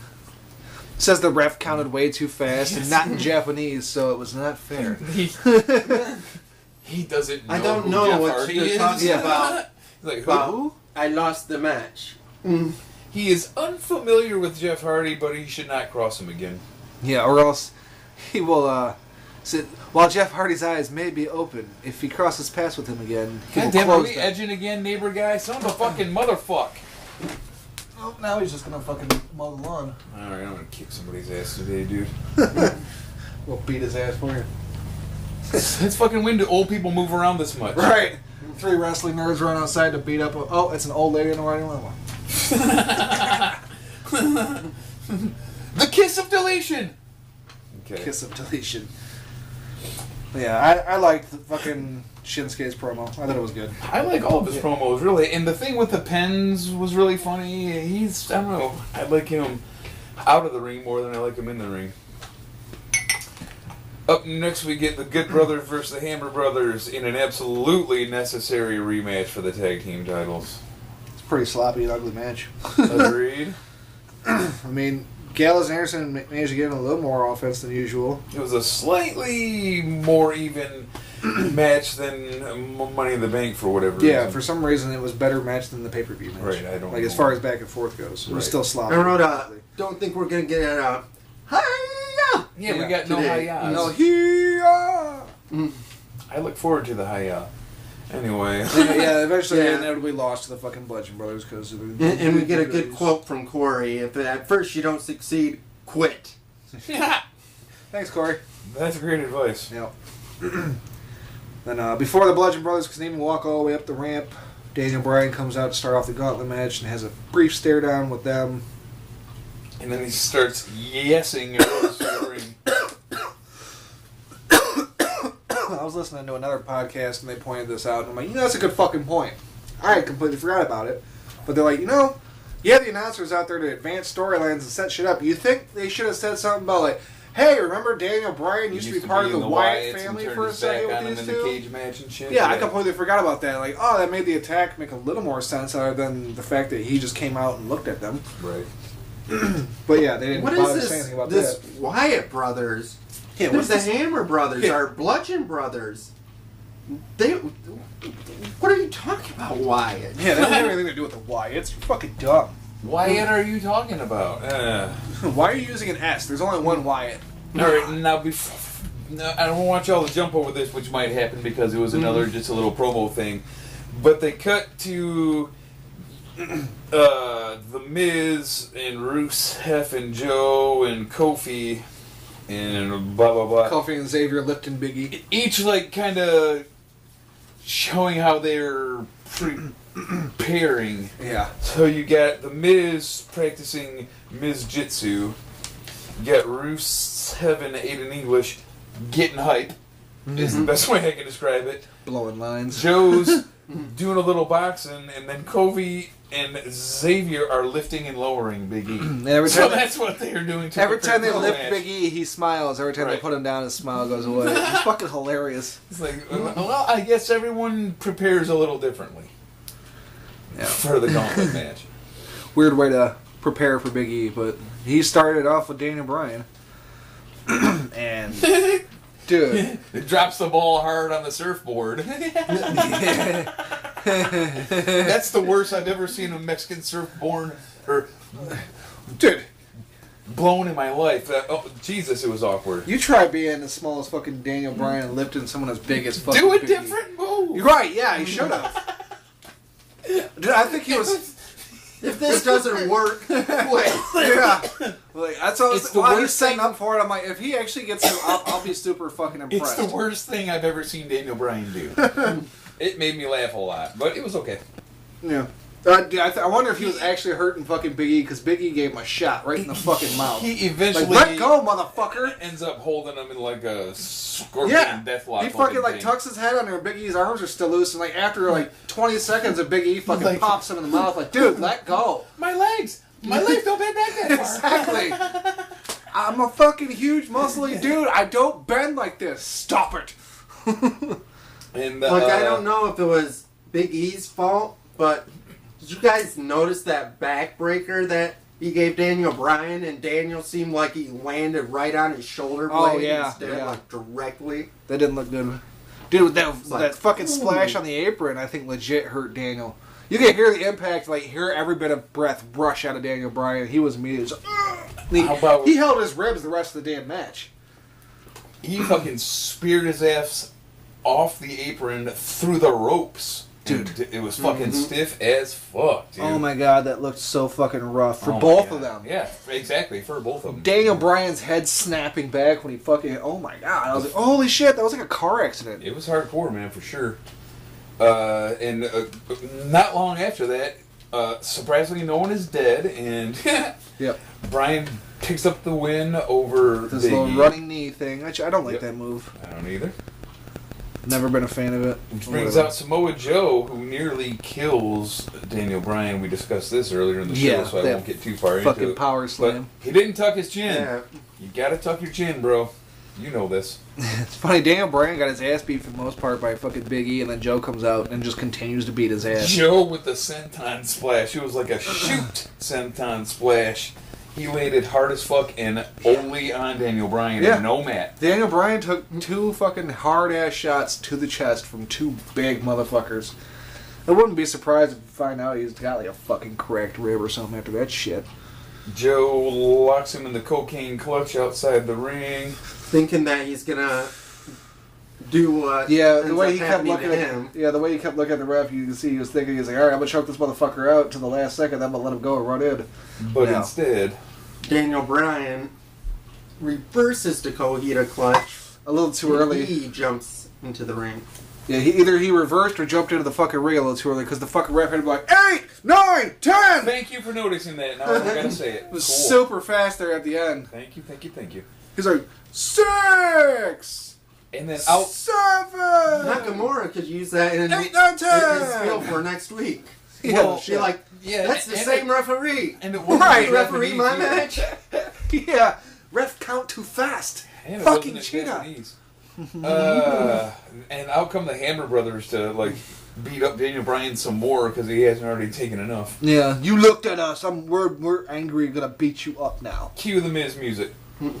Yep. Miz runs out. Immediately hits the skull crushing finale and pins Daniel. And then proceeds to talk trash to him for the whole length of time it takes for the next person to come out. Good. I'm glad Miz came out and fucked this shit up. I have a note that Mouthfuck Tom said something funny. I missed it. Miz successfully then defended his title or something like that. I was like, oh man, I gotta write that down. Sexually defended his title? Yeah, it's like, you meant successfully there, buddy. Miz sexually defended his title. It's like, yeah, I'll defend this shit. Come on, John, come get some of this dick. So, okay, skull crushing finale, boom, boom, boom. We got Miz, out comes Rusev. Yeah, and at this point we know it's one of these two is the winner. On Rusev Day. Now I get to say my thing. Big boot, accolade, 1, 2, 3. I was surprised. I thought Miz was gonna win this. I thought they were gonna fucking put Miz in there, let him get the belt. And Put Miz in there. Yeah. I've figured that, just because they like to do that kind of shit to Miz, I thought they'd be like, alright, cool, we'll put the belt on him for an entire month, and then at SummerSlam, he'll drop it to Daniel Bryan. But he didn't win, so apparently they're just going to have their own feud now, without a title involved. Which I'm fine with. I'd rather that than them fucking put the belt on Miz for a month and then pull it off him again. That match is so hot, don't really need a title. Yeah. Just one of those. Yeah, but with SummerSlam looming, you think they'd want a big main event. So AJ comes out, lays the title down in the middle of the ring there, and they stare eye-to-eye, and they shake hands. Yep. Aiden English comes up and talks some smack to AJ, and it does not work out well for him. No, Aiden walks out and sticks out his hand, too, for a handshake. And then when AJ actually goes to shake his hand, he pulls it back and does one of those and fucking says something, and AJ just smacks him right in the fucking mouth. And then he got Rusev complaining at Aiden. Yeah, like, what are you doing, bro? What the fuck? He said, why the fuck did you get in? Why'd you pull back the handshake? You deserve that shit. Right, that's what it looked like he was saying. You got that coming to you. I'm not gonna fucking do anything about it. I enjoyed it. Yeah, I liked it. He didn't do shit. Fucking leveled his ass. Just looked at him like, you done fucked up. Look at you now, you dumb son of a bitch.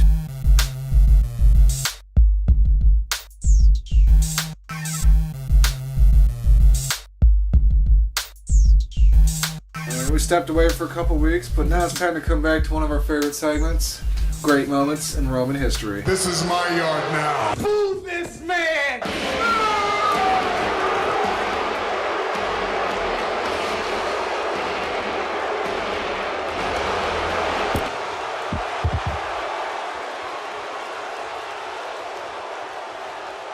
September 22nd, 1997. We all know this as the day that Roman Reigns made his WCW debut against Hugh Morris. Hugh Morris. Who, his real name escapes me right now, but he was one of the instructors. Bill DeMott. It was one of the instructors. Didn't he have another at the power ridiculous name plant at one point, too? I'm sure he did. Oh, damn it. Huge Erection. Wasn't he Huge Erection for a minute?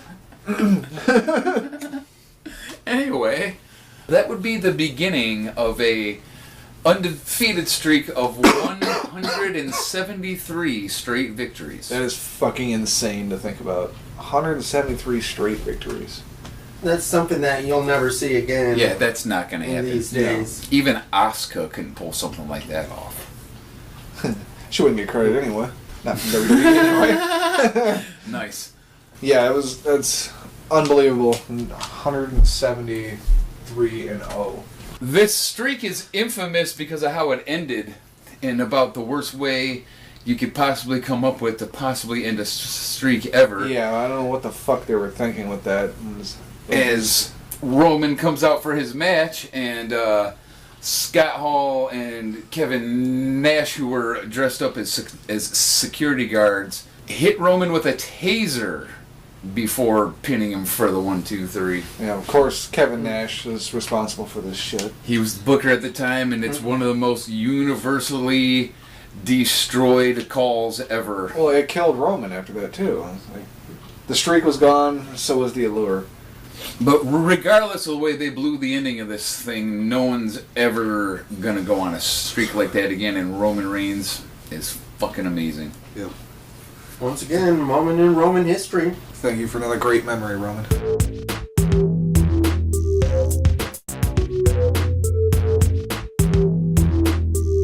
Break out your rusty coat hangers and trash bags.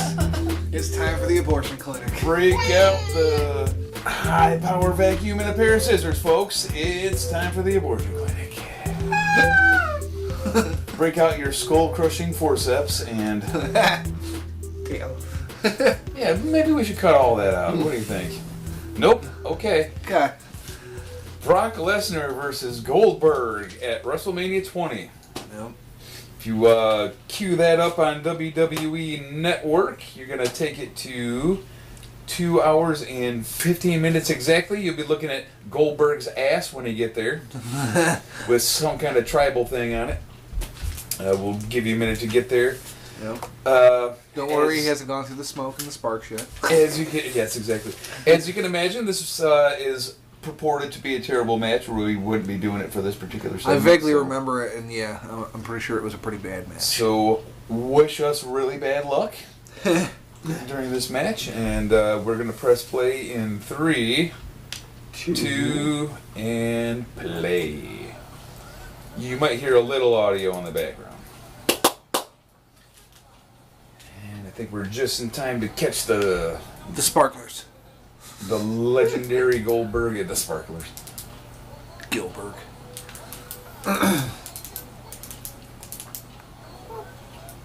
I'm clicking my pen that I don't need because I don't need to write anything down. Yeah. Fidgety motherfucker.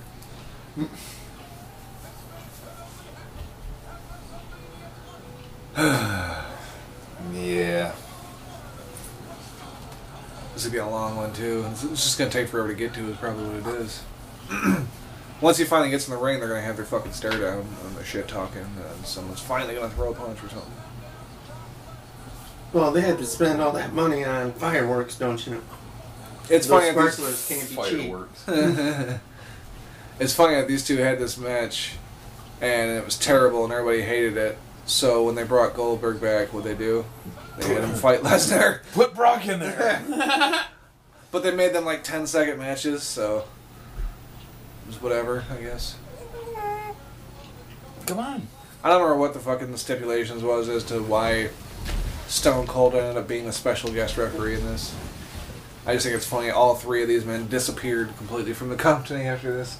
Yeah, this match ought to be great because it's two guys that are literally all show and zero go. As what I said, Cheeseman says, everybody leaves town match. Yeah. Let's have an everyone gets released match. Yep. Basically what it was. The only dude in the ring who can wrestle is the ref.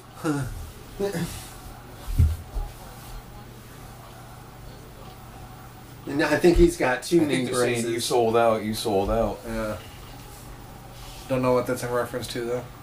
Maybe they know everybody. They're all leaving. Wasn't this when Brock's going Brock to was going to leave to try to be a football player. Wasn't that this time? Was that it? Okay, maybe that's what it was. I think so. I mean, it might not be this match, but I think that's why they would be chanting "You sold out."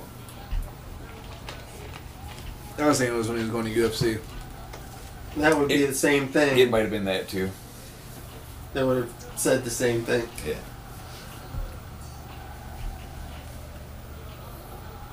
They're all saying no, goodbye. Yeah, it's like the crowd's making this not a bad match so far. The crowd all know.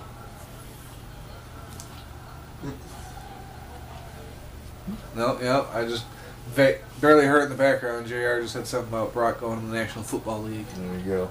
Yeah, that worked out great for him. Yeah. Pretty sure he made like a practice squad for a minute and then got cut. Yep. Then eventually went to UFC. He didn't come back to WWE until after his stint in UFC. Goldberg after that. Poor Stone Cold has a bad podcast where he just kisses their ass and Oh my everything. God, I can't believe it. I just assumed he'd be a real motherfucker, but if you listen to that podcast, he is a company man, dude. Wow. It's like Vince is sending him his script for the show. Yeah, Put Roman over. It's like, hey Steve, Bruce Pritchard called and wants to know why you're such a company man. Old Bruce Pritchard. I love you. Hey, thanks, buddy. I can't remember the other guy's name now. What other guy? Brother love. Sam. Oh, Roberts? Sam Roberts. Yeah, Sam Roberts. Yeah. Steve, I want you to do a show with Sam Roberts. He's like, okay, but only if I can be the good cop. Hey, look, they're pushing each other. Oh my God, they're doing wrestling stuff. I forgot a match was on because I was enjoying the riff we were on. Right. I just wanted to acknowledge that, hey, they were actually doing something finally. No more circling, sniffing, and stomping. Cool Band-Aid. He's Cut like, himself shaving. I'm trying to quit smoking. It's a nicotine patch. Alright. What exactly is going on here?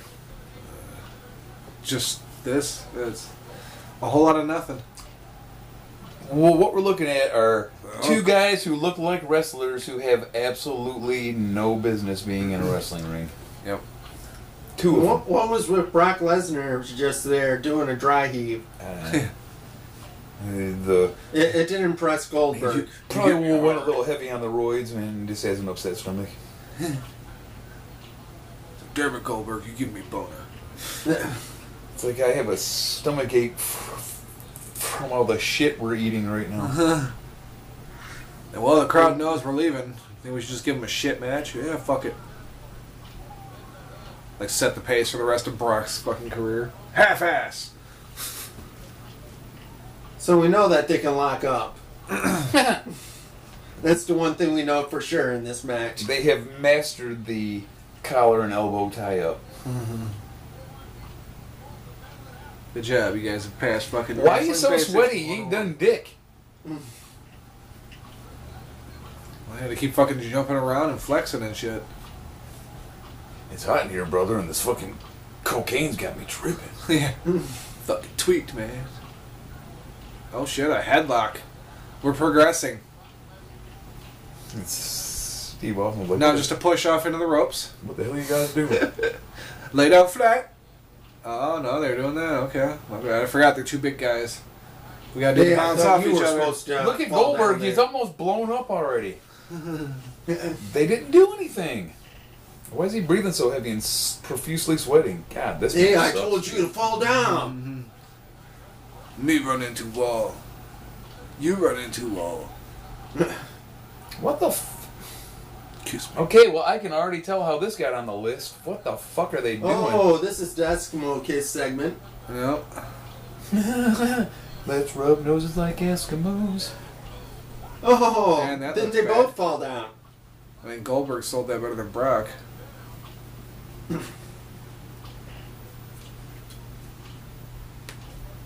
Hey, Steve Austin, you could probably just go back to the locker room. They don't really need you for nothing, bro. You're Steve's just standing there awkwardly. You guys gonna fucking do anything? He's like, are you where the bell rang? Yeah.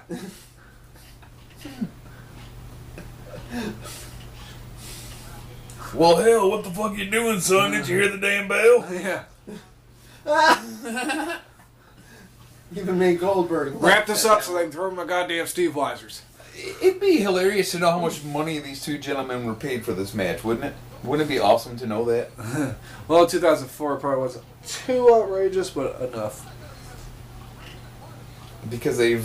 Brock wasn't done, making the money back then like he is now. Look, I learned the kick to the gut.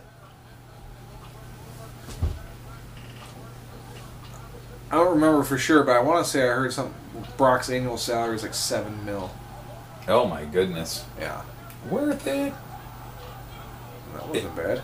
That actually looked like it would work in a street fight. Right. That wasn't bad. The way he fucking stiffed the fuck out of it like that. Oh. Yeah, you're supposed to get to the pole. He didn't even make it. He fell. He hit like second turnbuckles. Oh shit! And jumped out the fucking middle rope. Yep. That was like a half brawn. Fuck! I was trying to get me some post, but I missed it. God damn. So young Braun saw that as a kid and was like, "I can do this." Yeah, I can do that. Do it way better. I can be a wrestler. I love post. I love post. Make it a point to eat nothing but post brand cereal. My favorite's Fruity Pebbles. I only mail things at the post office. Get that Kellogg shit out of here. I only read the Washington Post. I love to post on social media.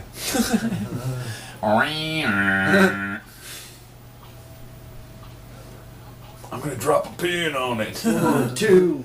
Because I pooped there. We're not commentating on the match because it's not entertaining enough to make me say words. It's a whole lot of... You do a move and we'll sit around for 10 seconds, and I'll do a move and you sit around for 10 seconds. It's tripping me out how they're both like sweating like pigs. I mean, is it 200 degrees in the building? Because you ain't working up the sweat. Right. They're having a little conversation right now. Of course. Stone Cold. Fucking hurry it up. I want to get drunk. It's the last time I gotta be in here. Well, hell, son, you know you're supposed to be wrestling? So when are you gonna quit hugging him? What am I supposed to do with my hands? I wonder who the agent is for this one. Who put this beauty together? Who booked this shit?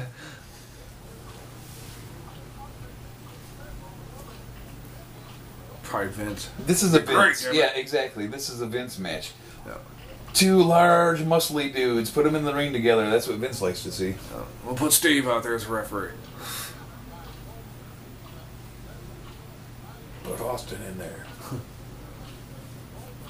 Get a little bit of that Austin rub. Why not? It's It's back to this WrestleMania. shit again. Damn, those guys like to hug. Yeah. I love you. I said I love you. No, that's not possible. He has them locked into the death cuddle. The cuddle struggle. The cuddle struggle. Right now, Brock's going, accept my love. Yeah. Except. Let me in. Judo throw. Judo flip. Oh, holy blown What spot, was that? man. Who didn't do what? We'll call that the double down. Did Brock fall for no reason? Was Goldberg supposed to do something to make him fall? Was it a double clothesline thing? I think it was supposed to be a clothesline by Brock. I think the first mistake was So these Brock guys just being fell. on a match together. Yeah. Oh, this is Brock pre-dick tattoo on his chest. It is. And it also appears to be pre-Heyman. Oh, he had a run with Heyman for a bit. That was in the past at this point, though. Mm-hmm.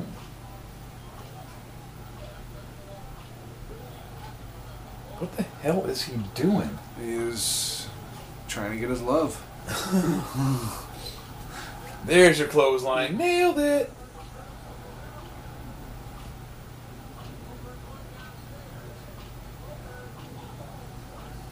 That was actually a decent move. Yeah. It's a finisher for some people. Yep. Isn't that the drift away? It's the drift away. It's also the shake, rattle, and roll. It's also probably some other stuff. Crossroads. Oh wait, no, Crossroads is inverted one. I like the crossroads. That's a nice looking one. It's like the same thing, but just inverted. Right now, Stone Cold's telling Goldberg, yes, I do know how to count. Oh, I thought he was looking in a mirror. God damn, I Big like Steve, John Cena. I am Steve. not fucking remedial. Nice bump, Bill. Not.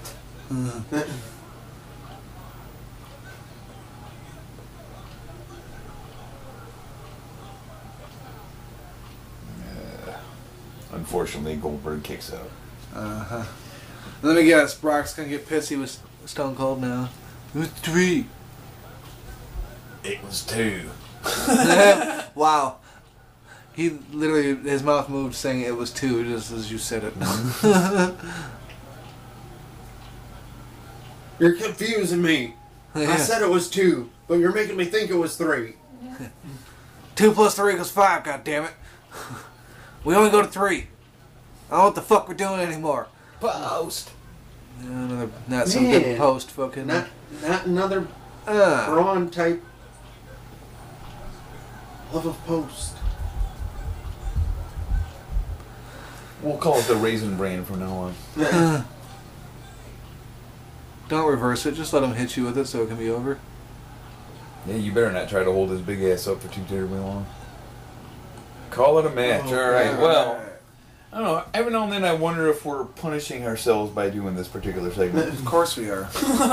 It's like, yeah, we had a lot of fun, but then we gotta watch this piece of shit. Maybe we should lose this gig because it's like we punish ourselves. We're clearly punishing our fucking listeners if they're actually even doing this segment with us. It's like maybe we should do like commentary, like we're the callers or something for the next one.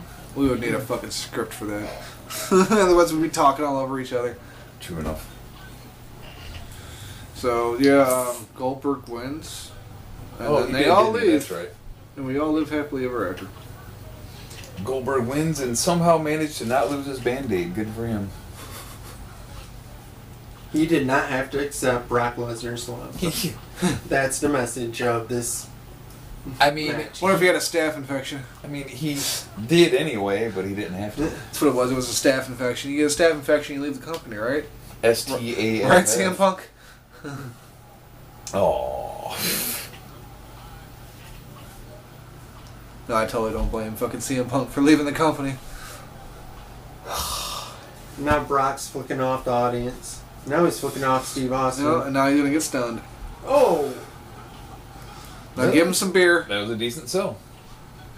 Get drunk. Where's my motherfucking beers, motherfucker? Beat Deborah. Beat Deborah. It's a fucking song on YouTube. You made me listen to it Yeah. once and I'm fucking... I was like, this ain't that good until But it said that- the Beat Deborah. Yeah, I fucking laughed like a little girl. The Beat Deborah line makes it worth it by itself alone. It really does. Beat Deborah. Yeah, because nothing's more hilarious than domestic abuse. I hope Well, he stunned it's not so much Goldberg, promoting too. it. It wasn't promoting domestic abuse. It was shitting on Stone Cold. But yeah. Let's watch and see. Will he just be drinking beers with him, or is Oh he no, gonna... Goldberg's getting fucking stunned. Good. Well, then I'll leave it play. I mean, if he doesn't, I really thought he would, but it's like Stone Cold's last appearance. He's gonna fucking do it. Yeah, drink up, motherfucker, and stunner. There we go. And Goldberg didn't do nearly the job that Brock Lesnar did to make it look good. No. But although he did look like he went straight to sleep. Yeah, I guess that's fair. No, he's immediately sitting up. Yeah. He's already sitting back up. Fucking Stone Cold just peg him in the head with one of the cans. Doink! Go back to sleep, motherfucker. You bald bastard. You alcohol abusing son of a bitch. I beat Deborah.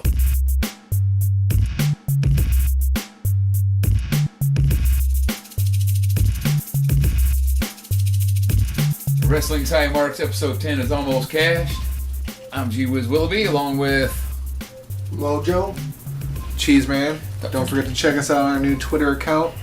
Or at High Wrestlings. We're probably going to change that eventually if we can. I haven't figured out how to mess with the shit yet. And of course, you can also comment on the episodes on YouTube that you're watching right now. It's the only way to find us.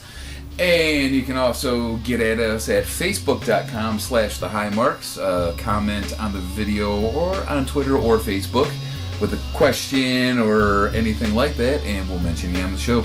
Any suggestions you got, we're glad to listen to. Yeah, some really terrible matches would be nice. Or great moments for Roman history. Sure, we'll even take one of those. As always, the last hit goes to Mitch Hedberg. I called the hotel operator. She said, how can I direct your call? Well, you could say action, and I will begin to dial. Then when I say goodbye, you can yell cut. And if you want, you can wear a beret and knickers.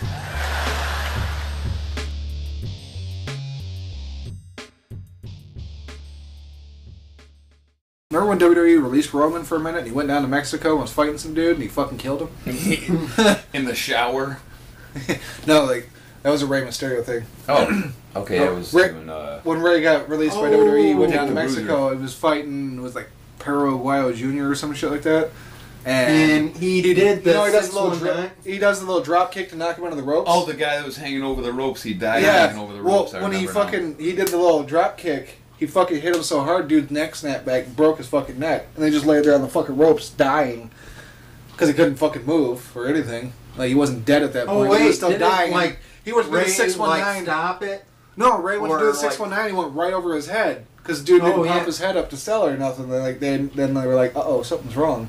Yeah, and like, by the time they realized the dude was through dead, with the 619. he tried. Like I said, dude didn't lift his head for it, so he just swung all the way around and didn't connect. It was more like a 294. Yeah.